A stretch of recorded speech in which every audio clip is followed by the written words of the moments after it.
न्याय मिळावा म्हणून एकजूट झालाय। आपण राज्यभर मराठा आरक्षणाच्या बाबतीच्या बैठकाचं आयोजन केलंय। 288 मतदारसंघात या मराठा समाजाच्या घोंगड्या बैठका होणार आहेत। प्रत्येक हे कसं काय संपणार आहे?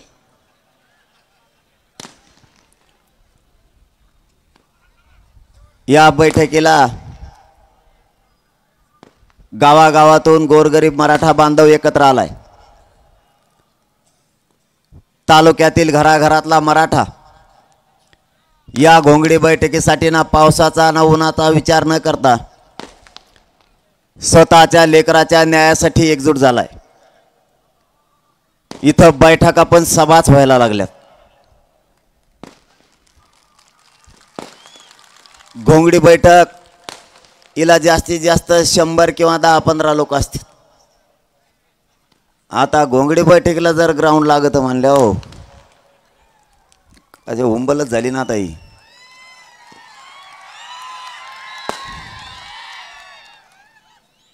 आणि म्हणून ते मला शेद येतात बघा आणि रच्ची बी येतात।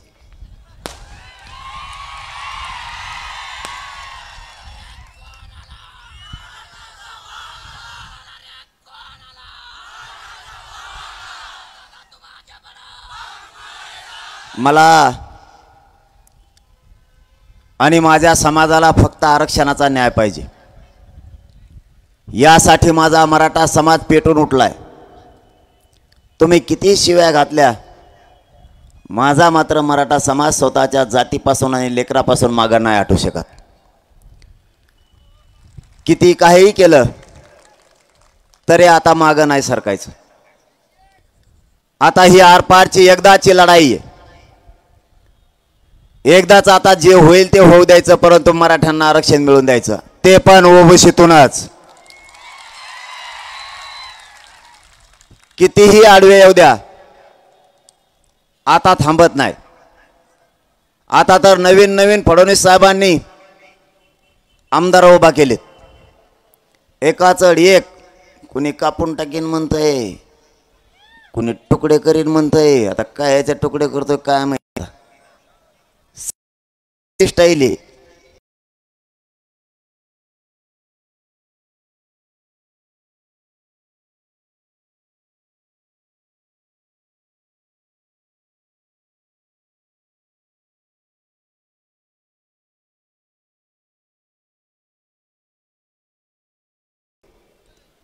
मराठा समाजाचे लेकरं मोठे व्हावे त्यांना का वाटत नाही? आम्हाला काय विचारता? कोणचा पक्ष आणि कोणचा नेता आम्हाला तुम्ही काय विचारता? तुम्हाला गरीब मराठा मोठा व्हावा असं का वाटत नाही? शेतकरी गरिबांचे पोरं मोठे होऊ नये तुम्हाला असं का वाटतं? माझ्या गरीब मराठ्यांनी रात्रंदिवस काम केलं, त्याचा लेकरू अधिकारी बनू नये असं तुम्हाला का वाटतं? या सरकारमधल्या आमदारांना आणि मंत्र्यांना गरिबांचे पोरं मोठे होऊ नये असं का वाटतं? का तुम्ही हट्ट धरलाय तुमचा नेता आणि पक्ष मोठा करण्याचा? तुम्ही या समाजासाठी कधी बोलणार आहेत की नाही?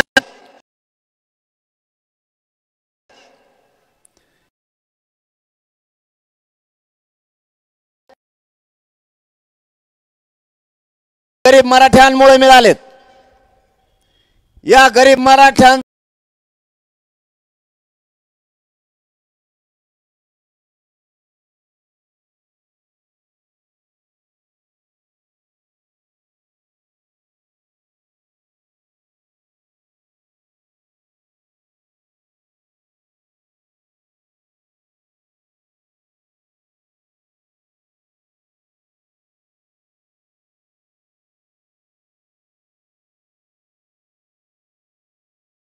त्या पदावरती मानाच्या प्रतिष्ठेच्या पदावर बसवलं, त्याच मराठ्यांचे आज वैरी म्हणून तुम्ही काम करायला लागलात। कोणता पक्ष आणि कोणता नेता, कोणासाठी काम करताय तुम्ही? या समाजानं तुम्हाला मोठं केलंय, या समाजानं तुम्हाला त्या पदावरती बसवलंय. गोरगरीब झिजलाय तुमच्यासाठी, गोरगरिबांनी प्रचार केलाय तुमचा, गोरगरिबांनी रात्रंदिवस तुमच्या मागं पुढे पळालेत, गरिबांनी पैसा लावलाय, गरिबांनी तुमच्यासाठी ताकद लावली. गरिबाला वाटलं कधी काळी हा आपल्या कामाला येईल. आज तुम्हीच आमदार झाले, मंत्री झाले, आज तुम्हीच माझ्या गरीब मराठ्यांच्या विरोधात बोलायला लागलात. देवेंद्र फडणवीस, तुम्हाला मराठ्यांनी कधी काय कमी केलं? प्रत्येक मराठ्यांनी स्वप्न बघितलं तुम्ही सत्तेवर बसला पाहिजेत. आज तुम्ही सत्तेवर बसलात तर त्या सत्तेचा उपयोग माझ्या गरीब मराठ्यांच्या विरोधात तुम्ही करायला लागलात. मराठ्यांचेच आमदार मराठ्यांच्याच विरोधात उभा केलेत. तुम्हाला असं करायचं तरी काय? तुम्हाला तुमच्या संपत्तीसाठी गरीब मराठा कायमचा मारायचा की काय? गरीब मराठ्यांमुळेच तुम्हाला ते ऐश्वर्य बघायला मिळालंय. गरीब मराठा जर तुमच्या पाठीशी नसता तर तुम्हाला आयुष्यातही ते ऐश्वर्य बघायला मिळालं नसतं. आज ज्या पैशाच्या मस्तीवर तुम्ही बोलताय तो पैसा सुद्धा या गरीब मराठ्यांमुळेच तुम्हाला मिळालाय. तुम्ही आज ज्या संपत्त्या घेतल्यात त्यापासून तुमचं सगळं कुटुंब धोक्यात आलंय. या मराठ्यांमुळेच तुम्हाला ती शान होती. आज मराठ्यांनी तुमच्या डोक्यावरचा हात काढला तर तुमच्या संपत्त्या तर जाणार, पण तुम्ही सुद्धा कायमच्या घरी जाणार. मी काय चुकीचं केलंय? देवेंद्र फडणवीस साहेबांना माझा सवाल आहे, मी काय चुकीचं केलं?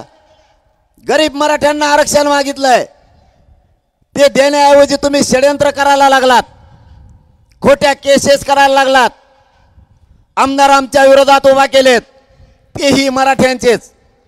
काय चूक झाली? मराठा आरक्षण मागितलं ही आमची चूक आहे का? आम्ही तुम्हाला दोन्ही हाताने दिलंय. आज आम्हाला देण्याची वेळ आली तर तुम्ही षड्यंत्र करायला लागलात. मराठा आरक्षण मराठ्यांच्या पोरांसाठी मागितलंय. तुम्हाला नाही कळणार फडणवीस साहेब, आरक्षणामुळं आमच्या पोरांचं किती वाटोळं झालंय ते नसल्यामुळं. आज रस्ती जाताना आणि येताना सुद्धा मराठ्यांचे पोरं भेटतायत, मराठ्यांचे मायबाप भेटतायत आणि सांगतायत आरक्षण मिळालं, माझं पोरग MBBS ला लागलं. कोणी सांगतं पोलीस अधिकारी झालंय, कोणी सांगतंय नायब तहसीलदार झालंय. हा आनंद या मराठ्यांना बघायचा आहे. तुमच्या डोळ्यात फडणवीस साहेब आमचा आनंद का खुपतोय? का मराठ्यांचे लेकरं अधिकारी झालेले तुम्हाला बघायचे नाहीयेत?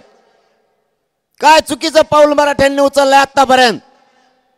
स्वतःच्या लेकराला न्याय फक्त मागितलाय, दुसरं तुम्हाला मागितलं काय? तर तुम्ही षड्यंत्र करून मराठ्यांच्या अंगावरती मराठ्यांचेच लोक घालायला लागलात.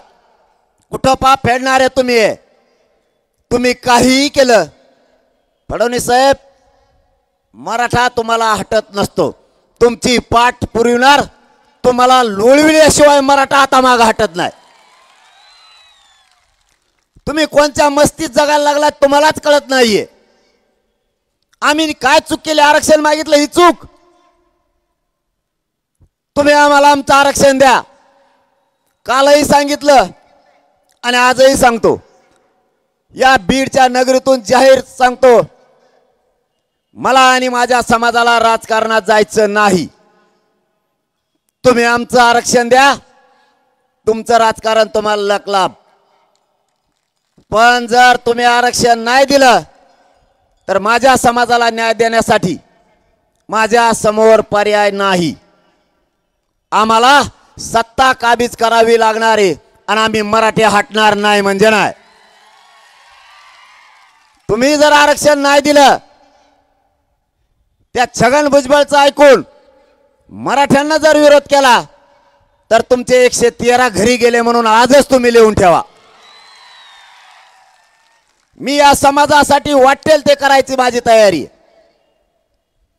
तुम्ही आमच्या वेदनाशी आणि भावनेशी खेळताय. तुम्ही जाणून बुजून आम्हाला त्रास देताय, हे माझ्या मराठ्यांच्या लक्षात आलंय. मराठ्यांना सुद्धा सांगतो, तुमचे पक्ष जरा थोडे आता बाजूला ठेवा. तसे बीडवाल्याने ठुलेतच म्हणा, पार्ट्या तर नाहीत ना, इकडून अर्धे इकडून अर्धेत म्हणून म्हणलं. अहो ना, तर दिसलं म्हणून बोललो. आपलं कसं असतं. पण बीडची एकी अंतरा चॅलेंज नाही भाऊ तिला. चांगल्या चांगल्याचे बीड पुढं बटणं बंद पडेल. चांगल्या चांगल्याचे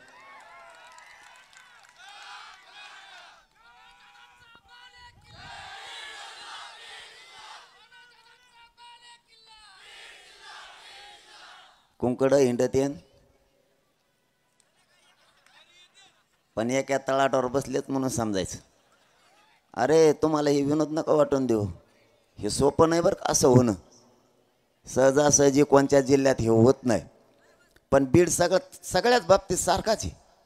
कुंकड बस, पण संध्याकाळी जर ठरेल आणि त्यांनी कार्यक्रम लावायचा तर सकाळी लागलाच. आणि बीडचाच पॅटर्न सगळीकडे चालीत येत. ते म्हणतात बीडात असं झालं ना, हो दे मग तसं. पाडापाडीच सुरू झाली. बीडाने राईट पाडापाडी केली. हो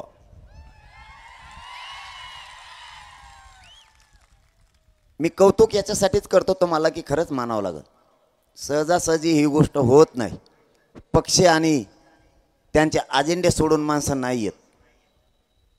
पण पक्ष आणि त्याचा अजेंडा नंतर, आधी जात किंवा या जिल्ह्यातली किंवा या राज्यातली जनता आधी. जनतेला प्राधान्य देणारा अगोदर म्हणजे बीड जिल्हा, नंतर पक्षाला. तुमचं कौतुक यासाठी, जातीसाठी गोरगरीब लेकरांच्या आणि जातीच्या पाठीशी उभा राहिलात. तुम्हाला मनापासून मानाचा जय शिवराय. कारण कुठंतरी मन भरून येतं. हे चित्र पाहिल्याच्या नंतर मन भरून येतं. नको आम्हाला पक्ष आणि नको आम्हाला नेता, आम्हाला जात आणि जातीच्या लेकराचा आक्रोश आणि वेदना बघायच्यात. हा विचार घेणारा खरा जातवान मराठा असतो. आणि तो विचार बीडच्या प्रत्येक पक्षातल्या मराठ्यांनी स्वतःच्या अंगात बाळगेला आहे की आधी जात नंतर पक्ष. म्हणून तुमचं कौतुक आहे. यांना आपल्या वेदना बाकीच्यांना नाही दिसत. मराठ्यांनाही पुन्हा एकदा सांगतो, गोरगरीब मराठ्यांनी जागावा. कितीही मार खायची वेळ आली तरी खायचा, कितीही केसेस झाल्या तरी अंगावर घ्यायच्या.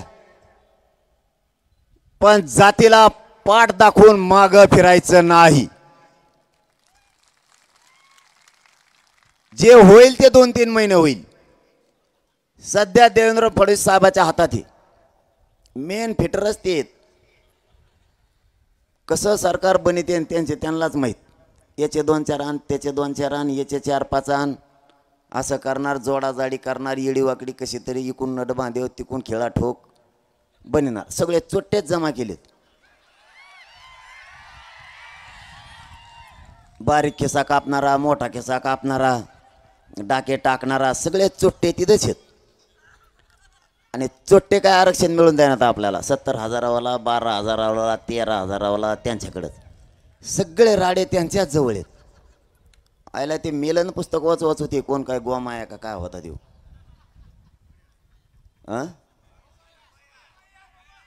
हा सोमया, ती आप्पा दिसतच नाही आता. आणि ते कदारलं ना पुस्तक वाचू ते एक धरून आणते भ्रष्टाचारी करणार. की फडवणीस लगेच त्याच्याकडे घेतो. त्याने पुस्तकं फेकून दिले ना, झोपत आहे. आता जाऊन द्या मला तिकडं. ती एक सापडून आणताय आणि एक त्याला धुवून काढीत आहे. याच्या पक्षात घेतलं की मोकळाच होतो माणूस. काल जर एखादा म्हणला तो चौकशी लागली ना, आज जर तो त्याच्याकडे गेला की नील झाला.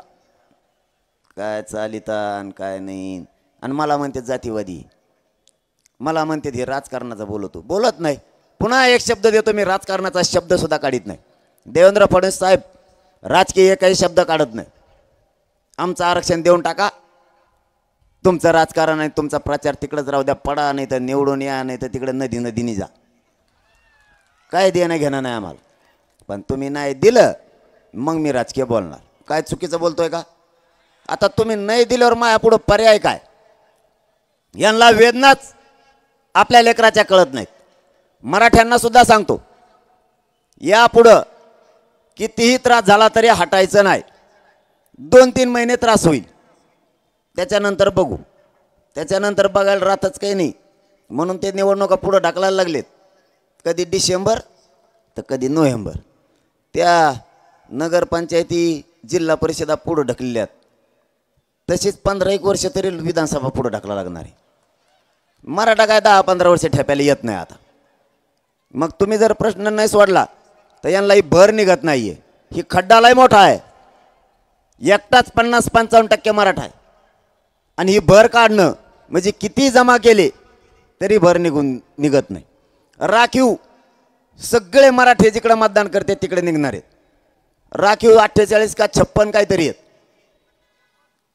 54 का काय जितके असते तितके 10-5 कमी जास्त होणार. काही अडचण आहे का? इथं गणित थोडंच आहे. परीक्षेला थोडेच बसलो आपण काय गणित शास्त्रज्ञ थोडंच आहेत. त्याच्या गणभोज बळवणी तेव गणित शास्त्रज्ञ आहे. त्याच्या हाताखाली फडणवीसांच्या हाताखाली गणित शास्त्रज्ञ तेव असा हिशोब जोडी तो सगळे मराठी विरोधात घालून बसला. आणि आता संभळीत येत 1, 2, 4 इकडे तिकडे. आपल्याला किती त्रास झाला तरी वेदना मात्र लेकराच्या डोळ्यासमोरच्या विसरू नका. याच्यासाठी घोंगडी बैठकी.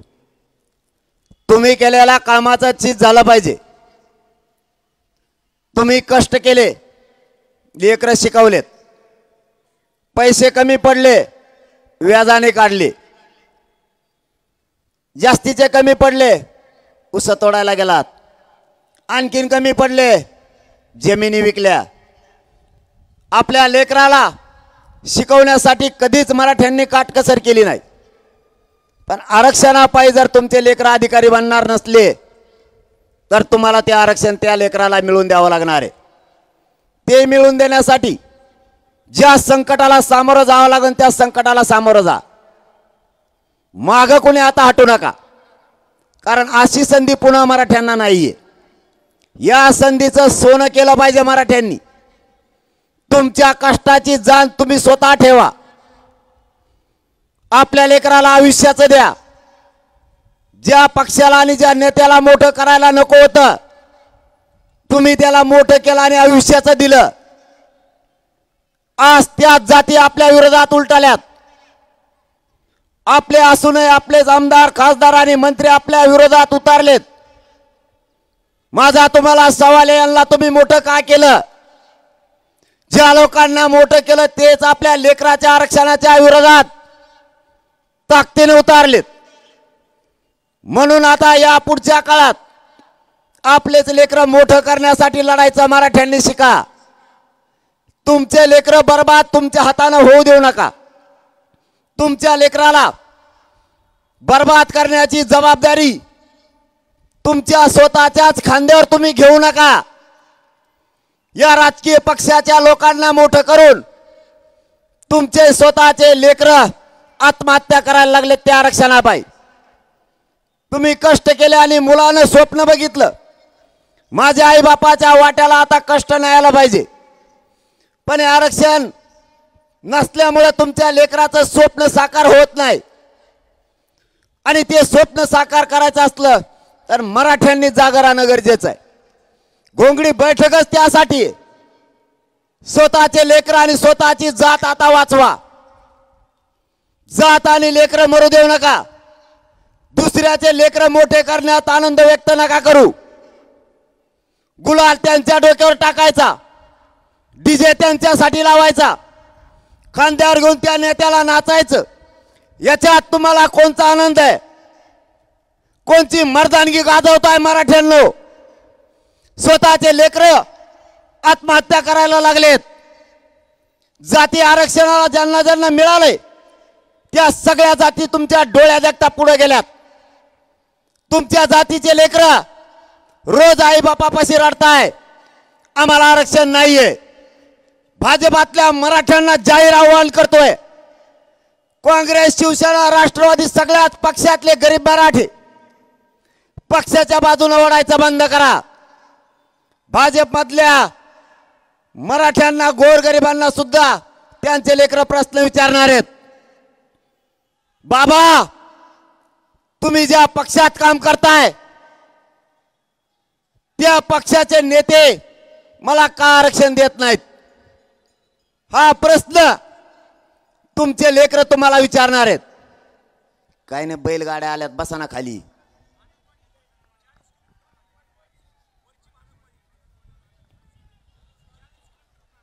इतक्या बैलगाड्या इतक्या लांबून आले कधी. ही फडणवीस साहेब ही वेदना आहे आमची. बघा त्या बैलगाड्या घेऊन लोक 60 किलोमीटरहून आलेत. ही मराठ्यांची वेदना आहे. मराठ्यांना यासाठी आरक्षण पाहिजे. कष्टकरी वर्ग आहे माझा मराठ्यांचा. हे लोक येडे नाहीयेत. हे कुठं पागल झालेले लोक नाहीयेत. यांच्या भावना आहेत. माझ्या गरीब मराठ्यांच्या लेकराला आरक्षण मिळालं पाहिजे या गरीब मराठ्यांच्या भावना आहेत. कधी काळी फडणवीस साहेब तुमची माणुसकी जिवंत करा. तुमच्यात माया उत्पन्न होऊ द्या. गरीब मराठ्यांचे लेकर आरक्षणापायी अडचणीत आलेत. कधीतरी गोरगरिबांच्या कष्टाचा विचार करा. तुम्हाला का गरीब मराठ्यांना आरक्षण मिळू द्यायचं नाहीये. तुमचा कोणता हट्ट आहे फडणवीस साहेब.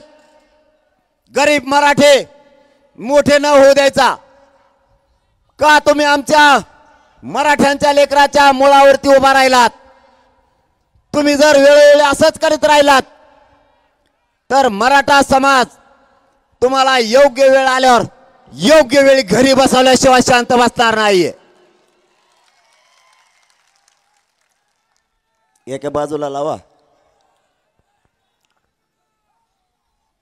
मराठा समाजाला मी सांगत होतो तुमच्या लेकराच्या वेदना वायाला जाऊ देऊ नका. लेकर डोळ्यासमोर असू द्या. आरक्षण मिळाल्याच्या नंतर तुमच्या लेकराचं आयुष्याचं कल्याण होणार आहे. ही घोंगडी बैठक तुम्हाला जाग करण्यासाठी आहे.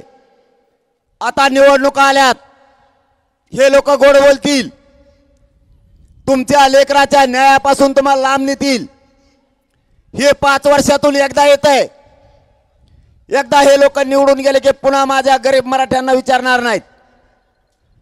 म्हणून याच वेळेस मराठ्यांना आरक्षण मिळवून देण्यासाठी स्वतःच्या लेकराच्या वेदना डोळ्यासमोर कायम असू द्या. विसरू नका. तुमचा त्याग तुमचे कष्ट विसरू नका. तुम्ही घातलेला पैसा विसरू नका. हे लोक मोठे होतील पण तुमचे लेकर दारिद्र्याच्या खाईत पडतील हे आठवणीत राहू द्या. आता समाज आणि समाजाचे लेकर संपू देऊ नका. रात्रंदिवस मराठा जागा ठेवण्याचं काम सुरू 1 वर्षापासून आहे. आपण एकत्र येतोय. महिना 2 महिन्याला आपण सातत्याने एकत्र येतोय. आपला समाजाला आपल्या लेकराला लागणारं आरक्षण विसरू द्यायचं नाही म्हणून आपण एकत्र येतोय. आपणही एकदा जर हाक मारली तर तुम्ही सुद्धा लाखाच्या संख्येने एकत्र येत आहे. आता तुम्ही इथं बसलेलेच यानेच ग्राउंड भरलंय. इथं बसलेल्या एका एकाच्या तिथं 10-10, 20-20 मतदान असणारे. आता इथंच जर ग्राउंड भरलं आणि हे एका एकाच तिथं 10-10, 20-20, 30-30 मतदान हे जर फुटलं खाली काय राहिलं. पडलं ना सरकार. कार्यक्रमच झाला यांचा. यांना घोंगडी बैठकच कळा नाही. सभा आहे का घोंगडी बैठक. एक तर घोंगडी म्हणजे कायच अर्ध्याला कळलं नाही. अर्धे मत होते नवीनच नाव सापडून आणताय कुठून काढून काय करू आणि वेगळंच काहीतरी देत आहे. घोंगडी म्हणजे काय म्हणलं मला नाही माहीत. ज्या ज्या जिल्ह्यात येते तिथे जाऊन विचार आणि तो टकोरीवर बी पांघरून घे. तुला घोंगडीची किंमत कळन. तिच्यात काय रग आहे काय ताकद आहे. घोंगडीचा अर्थ काय. घोंगड्या बैठका पूर्वीच्या काळी का घेतल्या जायच्या. निर्णय कसे बाहेर पडायचे. तुला घोंगडी म्हणजे कळायची नाही. ती लय पवित्र आहे. घोंगडी ही खूप पवित्र आहे. आणि सर्रास पूर्वी शेतकरी हा घोंगडीच वापरायचा. पाऊस असो थंडी असो म्हणजे संकट परतून लावायचं काम घोंगडी करते. सो संरक्षण त्या शेतकऱ्याचं करण्याचं काम घोंगडी करायची. कितीही पाऊस असला तरी घोंगडी भिजत नाही, कितीही थंडी असली तरी तिच्यामुळं थंडी लागत नाही. शेतकऱ्याचं संरक्षण करणारी ही घोंगडी आहे. म्हणून या गोरगरिबाचं रक्षण करण्यासाठी, त्यांच्यावरचा अन्याय कमी करण्यासाठी या घोंगड्या बैठका आहेत. आपल्या लेकराच्या न्यायासाठी मायबापाओ विसरू नका बरं का. तुमच्या लेकराचा अन्याय डोळ्यासमोर कायम राहू द्या. तुमच्या लेकराला आरक्षण लागतंय त्यासाठी तुम्ही काय कष्ट केलेत हे तुमच्या डोळ्यासमोर असू द्या. माझ्या विरोधात तर इतके उठलेत आता, कोणी मारून टाकीन म्हणतंय, कोणी तुकडेच करीन म्हणतंय, कोणी तर मग ट्रॅपच रचलाय. आणि दर आठवड्याला आमदार बदलत आहेत. नांगराला जसे दुपारून बैल बदले देत, नुसते बैल बदला बदली चालू आहे. ह्यो झाला की त्यो झाला की त्यो. पण म्या बी आता डाव टाकलाय, पण आणखीन 7-8 दिवस थांबवतो. आणखीन एखादा असला डाव तर त्यो बी पुढे आला, म्हणजे दोन्ही संघच मोडता येते मला डाव एक मोडण्यापेक्षा. मराठ्यांना एक उद्यापासून काम सांगतो. आता गप नाही बसायचं. 3 महिने तुम्ही म्हणता लय काम सांगायलाय. 3 महिने जर गप बसलात तर तुम्ही पिढ्यांना पारचं वाटोळं केलं म्हणून समजा. हे 2-3 महिने मराठ्यांच्या अस्मितेचे आहेत, भवितव्याचे आहेत, भविष्याचे सुद्धा आहेत. हे 3 महिने सगळे टाईट राहा, सावध, बेसावध वेळेवर राहू नका. लढाई माणूस फक्त बेसावध राहिल्याने हारतो. सावध जर राहिला तर कसलंही संकट किंवा कसली लढाई असू विजयाचा टिळा लागलाच म्हणून समजा. फक्त सावध राहा. आता बेसावध नको. उद्यापासून एक काम सुरू करा. आपल्याला या बीड नगरीतूनच महाराष्ट्रातल्या मराठ्यांना सांगतो, उद्यापासून महाराष्ट्रातले सगळे मराठे कामात राहा. प्रत्येकानं गावात जायचं. आपल्या 20-20, 30-30, 40-40 जणांच्या टीम करायच्या. त्या फक्त मराठा समाजाचे प्रश्न सोडवण्यासाठी. आपली लाट अशी झाली, हाक मारले की लाखानं कोटीने देत. तुम्हाला मेळ कसा पांगलाय ते सांगतोय. कोणत्या सभेला बोलवा, ते ग्राउंड, ती जागा तुडुंब भरती. पण मला जे ह्या 15 दिवसात अनुभव यायला लागलेत, गरीब मराठ्याला जर काम पडलं तर त्यांनी नेमकं सांगायचं कोणाला. एखाद्या बांधवाची जर आपल्या नोंद निघत नसली, माझी निघत नाही असं त्यांनी सांगायचं कोणाला. दुसरं जर त्याची नोंद निघाली, कोणता अधिकारी त्याचं प्रमाणपत्र देत नाही, त्यांनी ते सांगायचं कोणाला. जर एखाद्याची व्हॅलिडिटी होत नसल किंवा दिली जात नसल तर त्यांनी सांगायचं कोणाला. अनेक प्रश्न गरिबासमोर आहेत. गरीब मराठा काय करतो, पिशी उचलतो, तहसीलला किंवा जिल्ह्याच्या ठिकाणी जातो. तो दिवसभर गेटच्या बाहेर असतो. त्याला कळतच नाहीये आता काय करावं. तो दिवसभर थांबून थांबून पुन्हा गावाकडे येतो. त्याला जे अपेक्षित होतं ते मिळत नाही. आणि त्याची त्या अधिकाऱ्याची जर भेट झाली तर कदाचित तो अधिकारी त्याला 2-4 दिवसाने करू किंवा 8 दिवसाने करू किंवा होत नाही असं उत्तर देतो. एकतर त्या बिचाऱ्या बांधवाला काहीच माहित नसतं. तो दिवसभर काम सोडून इकडे आलेला असतो. त्याच्यासाठी गावात जर आपली एखाद्या हक्काचा मराठा सेवक म्हणून जर टीम असली, समन्वयक, सदस्य, अध्यक्ष, हे लफडं नको. सगळे मराठा सेवक, त्याने लय ताण होतो. गावातल्या लोकांनी त्या 20-25 पोरांना काम सांगायचं. त्या पोरांच्या धर्तीवर झालं नाही तर तालुक्याच्या ठिकाणी ती टीम राहील. त्या ठिकाणी नसेल तर जिल्ह्याच्या ठिकाणी होईल. इथपर्यंत काम आलं की ते काम ताबडतोब सुटतंय. सोयीनुसार जर आपण लोक ठेवले तर कोणाचाच काम नडणार नाही. हे झालं आरक्षणाच्या बद्दलचं. एखाद्या आजारी पडलाय, एखाद्याला कुठलं शेतकऱ्याला संकट आलंय, त्याच्या मदतीला जायला सुद्धा गावापासूनच आपले लोक मदतीला पाहिजेत। मराठा सेवक म्हणजे सगळी सेवा त्यांनी करायची,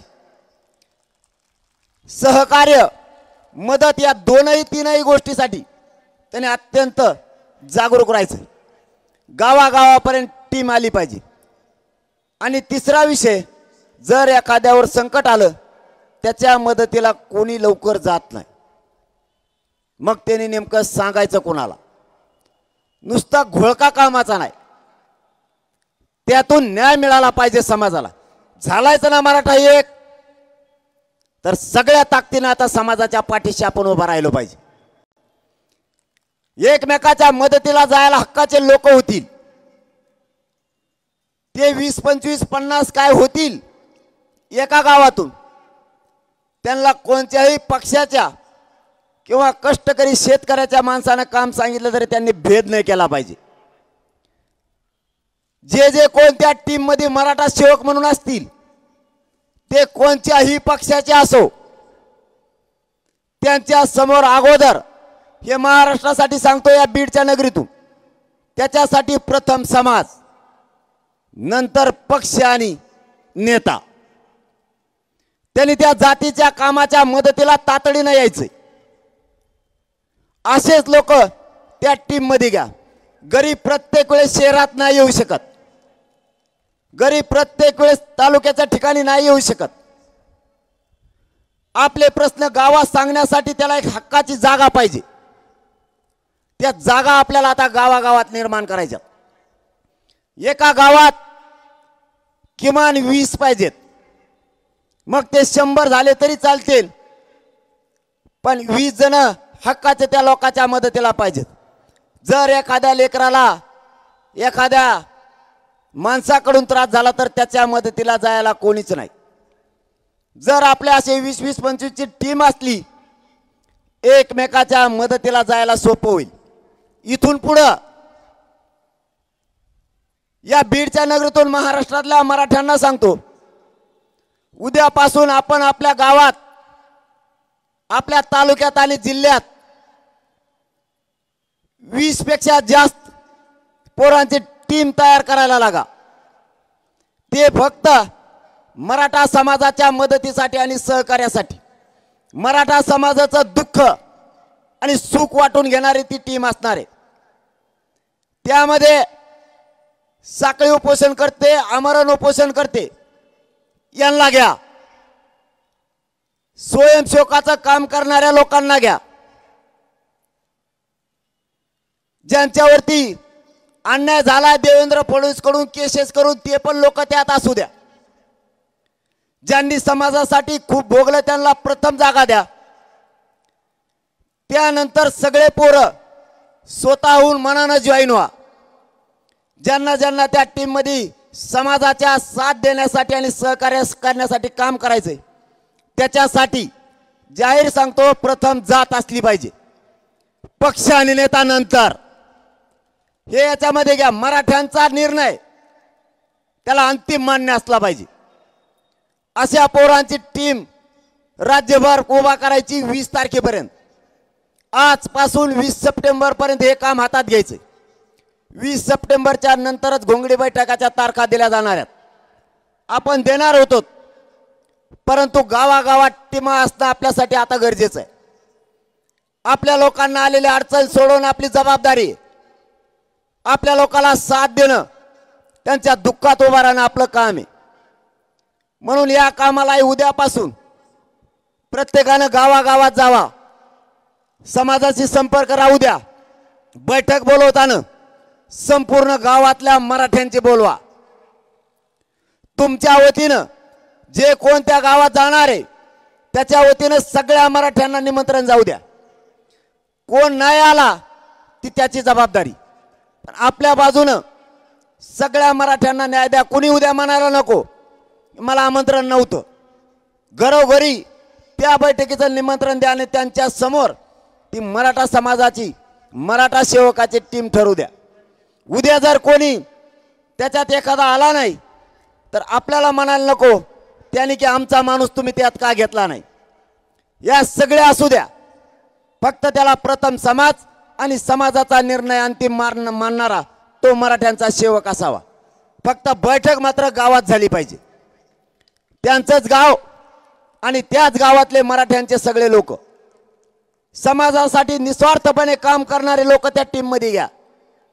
आपल्याला पुढच्या काळात गरज आहे समाजाला न्याय देण्याची। माझी तुम्हाला हात जोडून विनंती आहे, हे काम सुरू करा, त्यानंतरच महाराष्ट्रातल्या आता घोंगड्या बैठका होणार आहेत। ज्या तालुक्यात ज्या जिल्ह्यात टीमा तयार झाल्यात त्या जिल्ह्यात यापुढे आणि तालुक्यात घोंगड्या बैठका होणार आहेत, कारण आपल्याला समाजाला न्याय देण्याचा उद्देश आपल्या समोर सगळ्यात महत्त्वाचा आहे, दुसरा उद्देश नाही। अगोदर समाज मग बाकीचं। मी पुन्हा तुम्हाला एक गोष्ट आवर्जून आठवणीत आणून देतो, सरकारनं आपली त्यांच्याकडे मागणी होती 83 क्रमांकाला कुणबी आणि मराठा एकच आहे, हा अध्यादेश सुशील कुमार शिंदे सरकारनं त्यावेळेस काढला होता।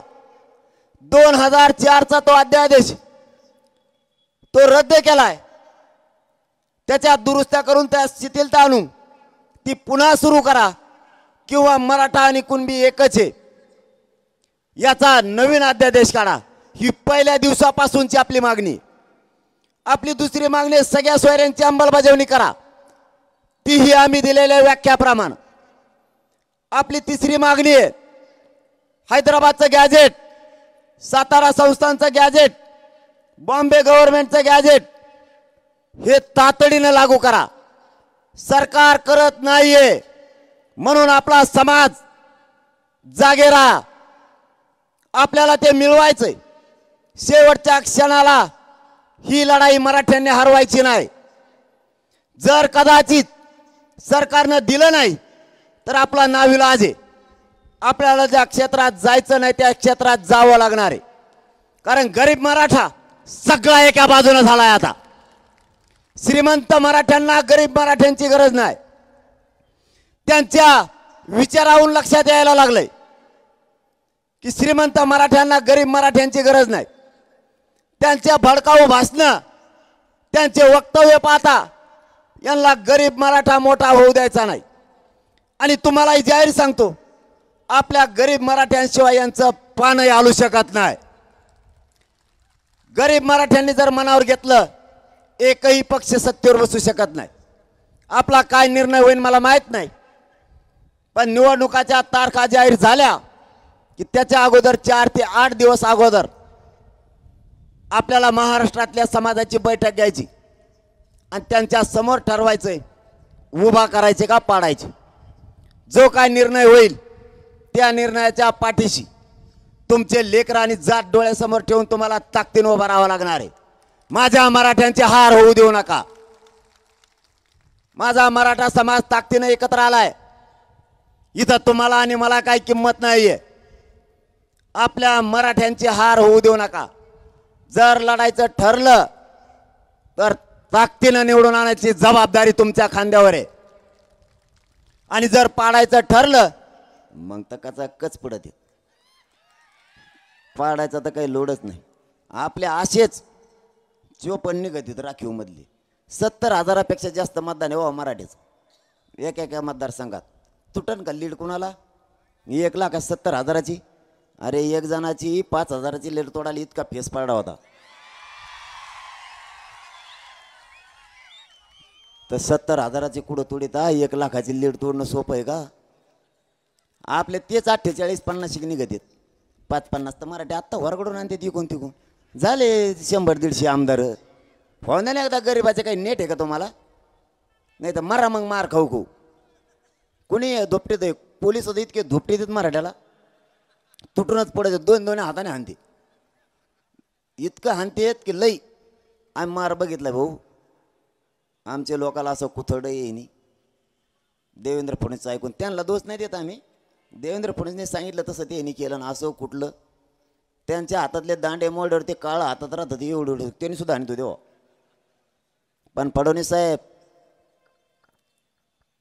तुम्ही जरी तुमची मस्ती आमच्या अंगावर काठ्या चालून दाखवली असली ना, दिवस बदलत आहेत, रावणाची लंका सुद्धा खाक होऊन बसली। हिशोब होणार आहे. जोपर्यंत मनोज जरांगे जिवंत आहे ना, हिशोब होणार. जातीवादी अधिकारी आणून माझ्या गोरगरीब मराठ्यांच्या डोक्यात, छातीत, पोटात गोळ्या घातल्या. आया बहिणींच्या डोक्याच्या चिंदड्या केल्या.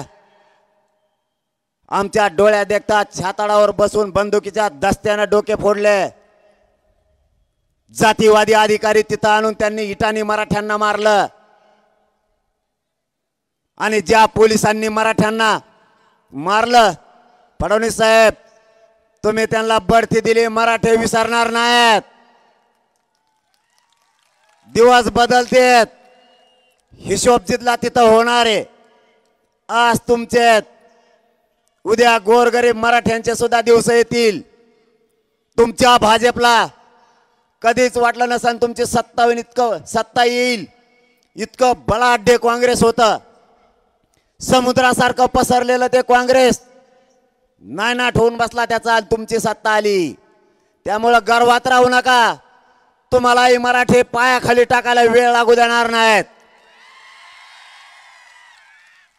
जातीवादी अधिकाऱ्यांच्या हातानं आमच्या आई बहिणीचे डोके फोडून रक्ताच्या थारुळ्यात पडलेल्या माता माऊल्यांचे सुद्धा कदार या हरामखोरांनी केली नाही. माय माऊली प्रत्येकाच्या घरात आहे. इतका जातीवाद ठासून भरलेला नसावा. आणि अधिकाऱ्याला जात असल्याची काही गरज नाही. जसं की त्यांचं आणि आमचं 5 पिढ्याचं वैर आहे. या पद्धतीने वार चालू होते माझ्या माता माऊलीवर. तेव्हाला अंतरवालीच्या महिलावर झालेला नाही. महाराष्ट्रातल्या कोट्यावधी मराठा माऊलींच्या अंगावरती तो वार झालाय. तो हल्ला महाराष्ट्रातल्या समाजावरती झालाय. इतकी मगरुरी आणि मस्ती आणि एवढा जातीवाद अधिकाऱ्यात भरला हे आम्ही पहिल्यांदा बघितलं. पोलीस हल्ला करतात, लाठीचार्जही केला जातो, पण त्याला काही लिमिट असतंय.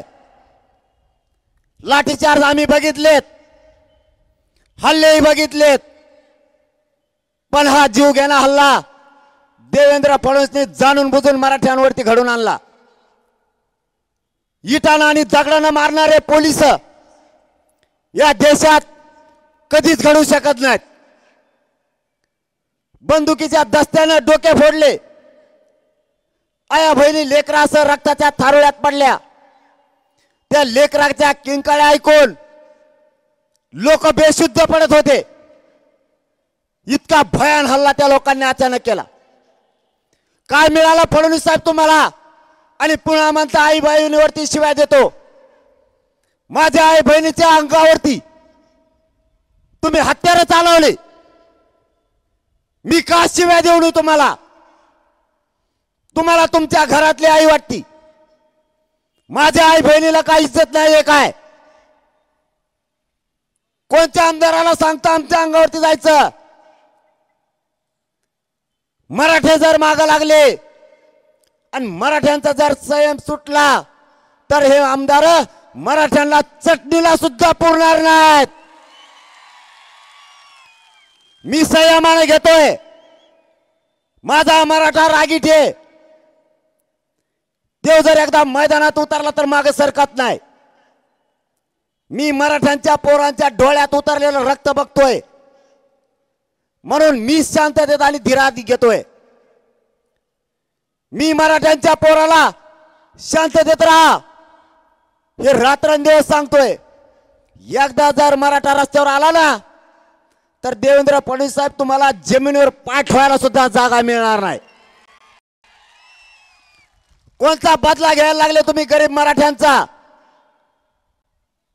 कोणती सत्ता चालवताय फडणवीस साहेब तुम्ही? एवढा मराठ्यांचा द्वेष तुम्हाला का? का तुम्ही मराठ्यांच्या अंगावर घालायला लागलात? फडणवीस साहेब तुम्हाला मराठ्यांचं आंदोलन संपवू शकत नाही. मी नाही मॅनेज होत तुम्हाला आणि फुटत सुद्धा नाही. तुम्हाला काय ताकद वापरायची ते वापरा. मी तुम्हाला कोणालाच मोजत नाही, गेली सुद्धा नाही. चला तुम्हाला काय करायचं ते करा. शेवटी माझ्या पुढं माझ्या समाजाच्या लेकराचा प्रश्न आहे. माझं एकट्याचं कुटुंब मोठं करणारा औलाद माझी नाहीये. माझ्या समाजाच्या लेकराच्या वेदना आणि ते दुःख आम्ही वाटून घेतलंय. मी नाही गद्दारी करू शकत माझ्या मराठ्यांशी. मला काही मिळवायचं नाही. मला मराठा समाजाच्या चेहऱ्यावरती आनंद बघायचा आहे, त्याचा लेकरू अधिकारी झाल्याच्या नंतर. म्हणून हा संघर्ष सुरू आहे. फडणवीस साहेबांनी किती ताकद लावली, हे संघर्ष थांबू शकत नाही. आणि मराठ्यांना तुम्हालाही सांगतो, हा संघर्ष तुमचे लेकरं मोठे व्हावात म्हणून आहे.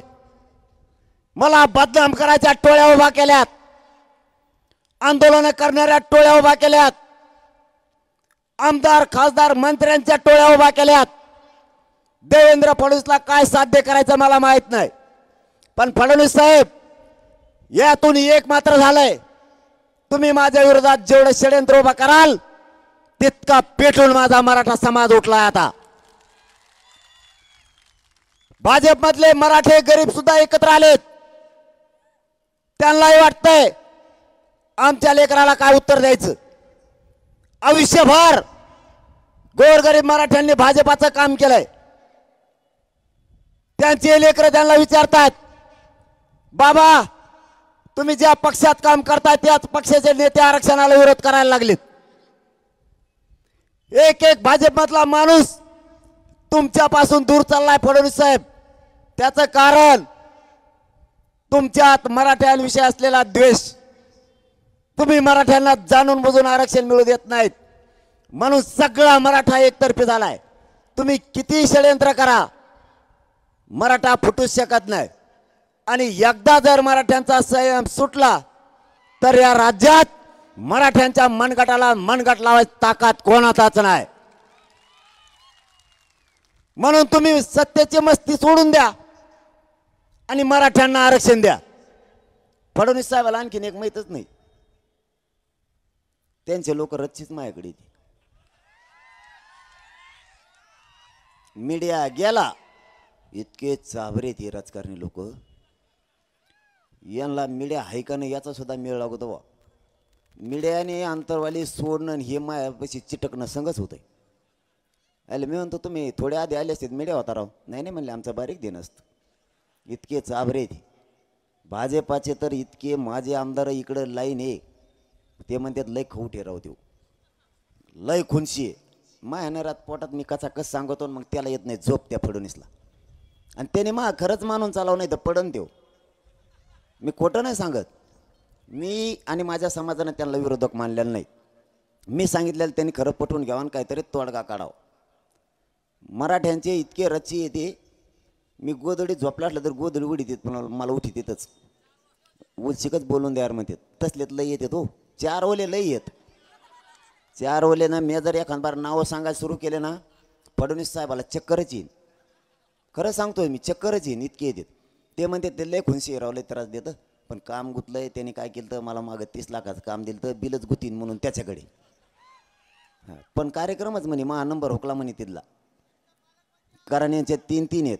ह्यावेळेस तुमचाच होणार आहे. तवर गप बसत नाही मी. मी गप बसत नसतो तवर. मी गप बसत नसतो. आणि मी सगळ्या राजकीय पक्षाच्या नेत्याला माहिती हे काय एकदा मागं लागलं की कामच करतंय. आणि मी आता मागं लागलेलो आहे. जर आरक्षण नाही दिलं तर भाजपमधला इतकी गँग बाहेर आहे, तुम्हाला एकच दिवशी स्फोट दिसन. तो थोडे थांबा, असा स्फोट दिसन की तुम्हाला ती सगळी गँग एकाएकीच आपल्याकडे घुसलेली दिसन आंदोलनात, एकाएकीच.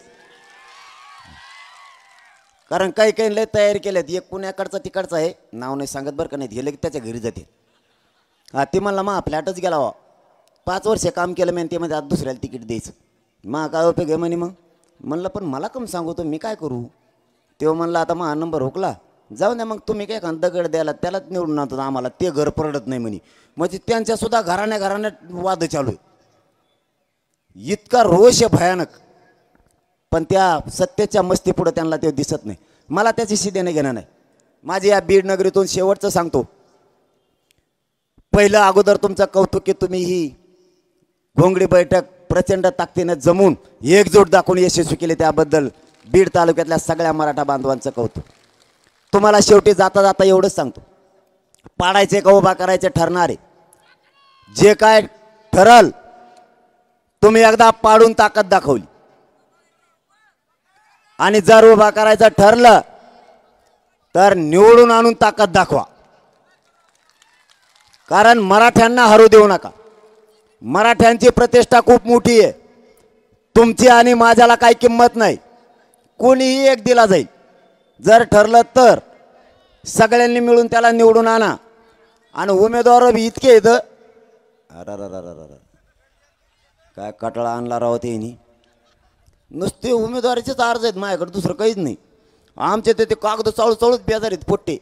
2 वाजता चाळीत येत आणि त्याच्यावरच पडत आहेत झोपल्याच. इतके कागद सगळ्यांनी त्याच्यावर लिहिलेलं आहे, मी कसा निवडून येतो पुऱ्यानी. आता सगळेच जर निवडून येणार, पडणार नेमकं कोण आहे मग? आणि रातची एक जण तर 11-12च्या पुढंच आला. फुल झालता का कोण तो, त्याच्या तवा ध्यानात आला आपल्याला उमेदवारी अर्ज द्यायचा राहिला. तैट झाल्यावर आलं फाईल दुसरीच घेऊन आलं. अरे मी म्हणलं दादा ही फाईल ती नाही, ते मला नीट वाचव तिची. म्हणजे अरे ते दारूच एक नाच सोडा यार, तुमच्या पाया पडतो राव मी. त्या दारूने असा कार्यक्रम झाला राव. तुम्ही फाईली दुसऱ्याच आणायला लागलीत काही. परत मी ती फाईल नाही म्हणलं तर मलाच घोडे लावी देत, मलाच म्हणतात वाचव नीट वाचवत होती तिची. अरे दारूचे लय वाईट परिणाम आहेत. तुमच्या पाय पडतो मी, जाऊ द्या यार आपले जात पुढं. फक्त व्यसनापासून लांब जा. आरक्षण तर मिळाल्यातच जमा आहे मराठ्याला. लय आनंदी जाते आपली, लय सुखी समाधानी होईल. थोडी तळतळ तर समजून घ्या. काय मिळत आहे तुम्हाला त्याच्यात राव? उलट आपलं खातं बिघडतंय सगळं.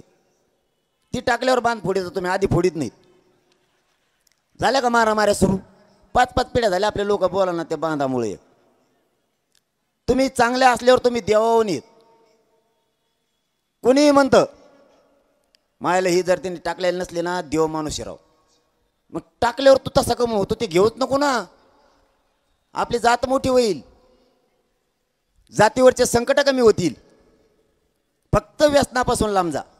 आणि उमेदवार कुणी असू एक देणारे जर ठरलं तर सगळ्यांनी पटत नसलं तरी डोळे झाकून त्याला एक शिक्का मराठ्यांनी मतदान हाना. तुमचं त्याचा पटत नसलं त्याच्या तोंडाकडे बघू नका, मी आजच सांगतो तुम्हाला. पण मतदान सणासण हाना. आणि त्याला एकदा निवडून दिलं की त्याने काम नाही केलं की माझ्याकडे मी कचाकच घोडे लावून काम करून घेतो तुमचं. आणि उमेदवार किती असले तरी आपल्याला राजकारण करण्यासाठी उमेदवारी करायची नाही. समाजाचे प्रश्न सोडवण्यासाठी आपल्याला त्यात नाविलाजानं जायचं. राजकारणात जाण्यासाठी आमदार नाही व्हायचं, समाजाचे प्रश्न सोडवण्यासाठी. जर ठरलं तर आणखीन लय मचाळा बाकी. 20-22 लाख मराठी येणार आहेत त्या बैठकीला. ते काय लफडत दिवसभर चालणार आहे. नाही हा नाही हा. पण तुमची कमाल आहे. एकदा का पाडा म्हणलं ना, नुसतं मी पाडा म्हणलं, नाव घेतलं का कोणाचं? मायाला ज्ञान देण्यात जातीवादी म्हणते यार. मी जर जातीवादी असतो तर परवाच्याला शंभूराजे देसाई साहेबांनी एक निर्णय केलाय. जसं एसीबीसी साठी व्हॅलिडिटीला 6 महिन्याची मुदत वाढ होती,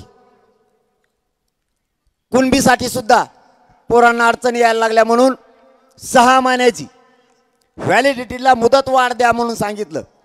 पण सांगताना हे सुद्धा सांगितलं सगळ्याच ओबीसी साठी करा. लेकरांनी काय केलं? ओबीसीच्या गोरगरिबांनी प्रत्येकालाच आडी अडचण येते व्हॅलिडिटीची. त्यांनी ओबीसी साठी 6 महिन्याचा निर्णय घेऊन टाकला व्हॅलिडिटीचा. तरी मला जातीवादी म्हणता. मुलींना मोफत शिक्षण करताना फक्त मराठ्यांच्या मुलीला करायचं होतं. मी तिथं सांगताना सचिवांच्या आणि मंत्र्यांच्या समोर सांगितलं होतं, ओबीसीच्या गोरगरिबांच्या लेकीनं काय केलंय? छगन भुजबळ जातीवाद पसरवितो. ते संस्कार मराठ्यावर नाही आहेत. सगळ्या जाती धर्माच्या लेकींना मोफत शिक्षण करा, तोही जाहीर मंजूर करून घेतलाय. तुम्ही जातीवादी म्हणता कसे? तुमच्या सोयीनुसार तुम्ही राजकारण नका करू. आम्ही नेत्याला सोडत नाहीत, त्यांच्या बी आमच्या बी. पण गाव खेड्यातल्या एकाही ओबीसीच्या बांधवाला पण आतापर्यंत दुखवलेलं नाही, एकाही, आणि आयुष्यात कधी दुखवणार सुद्धा नाही. सगळ्या गोरगरिबांचे काम मराठे करतात आणि त्या पुढेही करतील. त्यांच्यावर मराठ्यांकडून कसलाच अन्याय होणार नाही याची खबरदारी गावागावातला मराठा घेतोय. फक्त तुमच्याकडे एक जबाबदारी, एकजूट फुटून देऊ नका. बाकीचं सगळं मी बघतो. देवेंद्र फडणवीसांना काय षडयंत्र करायचे ते बघतो. आणखीन तो दरेकर मामा उठला पुन्हा नवीन एक, आता आणखीन लय येतं. आता ना खरं सांगतो तुम्हाला, हे मराठ्याच्या खिशात येत असली जर तारायला लागले मराठीत चालता चालता यांना कुंकड पाडून टाकी देईन, मेळ बी नाही लागणार. आणि आता ते येतं नसते त्या बारीने, याच्यातलं तर एकही येत नसतं. आता किती ताकद लावली तरी शेवटी जाताना एवढंच सांगतो, भावनिक होऊ नका आणि जात आणि लेकराला विसरू नका.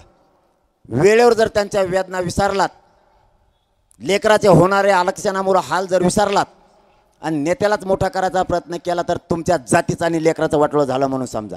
वेळेवर भावनिक होऊ नका.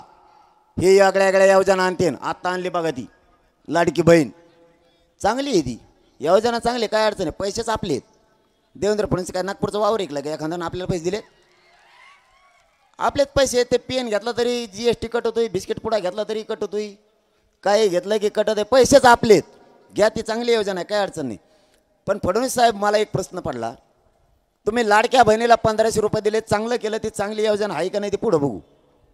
घ्या, ते आपले लोक बी घ्या, सगळे कामाला येते पुढं दे. पण एक प्रश्न आहे, लाडक्या बहिणीला पैसे दिले पण भाच्याला आरक्षण लागते, त्याचं काय?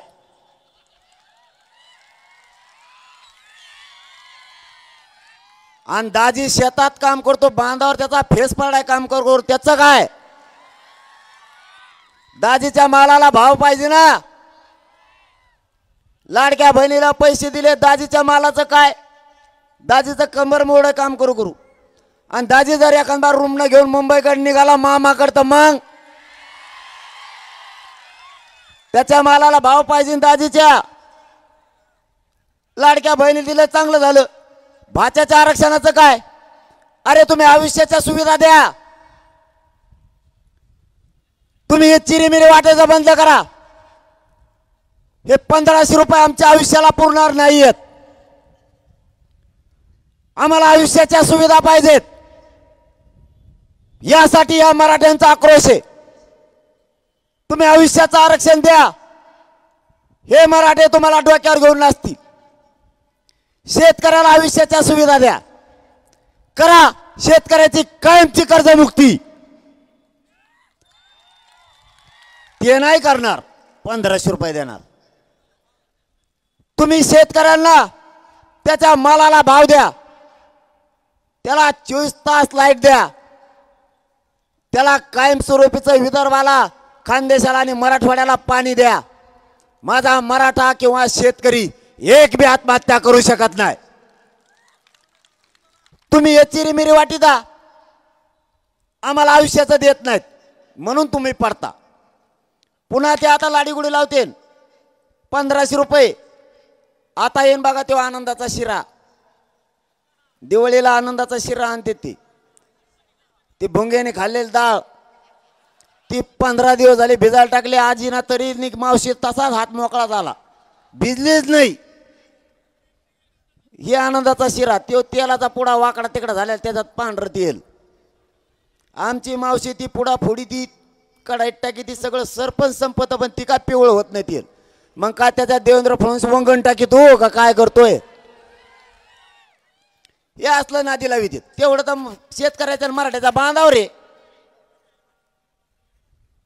तुम्ही आम्हाला नादी लावू नका. लोक येड्यात काढायचं बंद करा. धनगरांचं आरक्षण देशात गाजलं होतं. कधी नव्हे तो उठाव गोरगरिबांचा धनगरांनी केला होता. त्यांना आयुष्याचं आरक्षण पाहिजे होतं. एसटीतून आरक्षण मिळालं तर गोरगरिबांचे लेकरं मोठी होतील, त्यांच्या लेकराला जास्तीच्या सुविधा मिळतील म्हणून धनगर पेटून उठला होता. गोड बोलून देवेंद्र फडणवीसांनी चालता चालता आंदोलन मोडून टाकलं. तीच डाव मराठ्यांचं आंदोलन मोडायला सुद्धा वापरला होता। पण इथं खानदानी मराठ्यांचा जातवान पिल्लू आहे शेतकऱ्याचं। तो पैसे नको पद नको मला, आणि पैशाचं मग जमत नाही। पहिल्यापासून सवयच आहे आपल्याला, पैशाचं आपलं जमत नाही। तुमचे तरी आंघोळीला कपडे काढल्यावर खिसे तपासित असतील घरचे नोट भिजन म्हणून। भाऊ आपण जर कपडे काढले ना आपल्या खिशात कोणीच हात घालीत नाही, त्यांना माहिती याच्या खिशात रुपयात नसतो खडकोजे, आणि याचं कुठे खिसे तपासित आपल्या जो काहीच नसतंय। आणि मला यासाठी लावली देवेंद्र फडणवीसनी, आहे काय काही कळत आहे का? म्हणजे 70,000वाला चोट्टे चट्टे बारकुले फुरकुले त्यांजवळ तिकडे यासाठी लावायची तर माया मागं लावली। ते बिचारा ते कोमायट आहे का काय, ते बिचारा वाचून वाचून मथर झालं राव। आता म्हातारपणाला त्याला काय येळ आणली त्याच्यावर। त्याला कधीतरी जीवनात त्याचा इतिहास झाला असता, कधीतरी म्हणला असता मी 20 लोक आत टाकले, त्याने धरून आणला घी सोडून देतो, त्याने धरून आणला घी सोडून देतो। ही असली शाळा यांची, आणि यासाठी लावली माया माग। मी भेट नाही, फक्त तुम्ही साथ आणि एकजूट ठेवा। तुमच्या लेकराला आरक्षण दिल्याशिवाय मी नाही हटत। होऊन जाऊ दे काय व्हायचं ती, मरण मी आता स्वीकारलेलं आहे। देवेंद्र फडणवीसनी जो ट्रॅप रचलाय त्यात मरण आलं तरी घ्यायला तयार आहे, आणि समाजासाठी लढून उपोषण करून मरण आलं तरी मी ते घ्यायला तयार आहे। शेवटचा शब्द देतो तुम्हाला की मला कितीही त्रास झाला आणि मला कितीही वेदना झाल्या तरी शेवटच्या मरणाच्या घटका सुद्धा तुमच्याच पायावर मोजणार, पण गद्दारी तुमच्याशी कधीच करणार नाही। माझा जीव जरी गेला मी मात्र ओबीसीतून मराठ्यांना आरक्षण मिळवून दिल्याशिवाय हटत नाही। नसताय सरकार जर आपल्याला ह्या राहिलेल्या महिना दीड महिन्यात जर आरक्षण ओबीसीतून नाही दिलं तर सरकारचा सुपडा साफ केल्याशिवाय मराठ्यांनी मागे सरकायचं नाही। आपल्या घोंगडी बैठकीचा उद्देश मराठ्यांना ओबीसीतून आरक्षण मिळवून द्यायचं। आपल्या 8-9 मागण्या त्या आचारसंहिता लागायच्या आत मंजूर करायच्या। आपल्याला राजकारणात जायचं नाही। या घोंगडी बैठकीचा उद्देश मराठ्यांना राजकारणात जायचं नाही, मलाही जायचं नाही, पण नाही दिलं तर आपल्या समोर पर्याय नाही, सत्ता मराठ्यांना काबीज करावीच लागणार आहे। गोरगरीब ओबीसी, गोरगरीब मराठा, मुस्लिम, दलित, गोरगरीब शेतकऱ्यांनी एकजूट राहायचं, आणि आपले प्रश्न नाही सुटले तर यांना याच्यातून घालवायचं म्हणजे घालवायचं। सावध राहा, जातीच्या वेदना आणि मुलाच्या वेदना विसरू नका। मराठ्यांची हार होऊ द्यायची नाही। कितीही आमदार खासदार मंत्र्यांनी अन्याय केला, किती त्रास झाला, मराठ्यांनो एकजुटीने सामना करा। गरीब मराठ्यात प्रचंड शक्ती आहे। गरीब मराठी एकजूट व्हा आणि समोरच्या संकटाचा सामना आपल्याला पुढे करायचा आहे। जाताना पुन्हा एकदा सांगतो, एकजूट फुटून देऊ नका। तुमच्या साथीची आणि आशीर्वादाची आणि साथ देण्याची हीच योग्य वेळ आहे। आता फक्त भावनिक होऊ नका। जातीचे लेकरं आणि जात मोठं करण्यासाठी सगळी 100% ताकद मराठ्यांनी वापर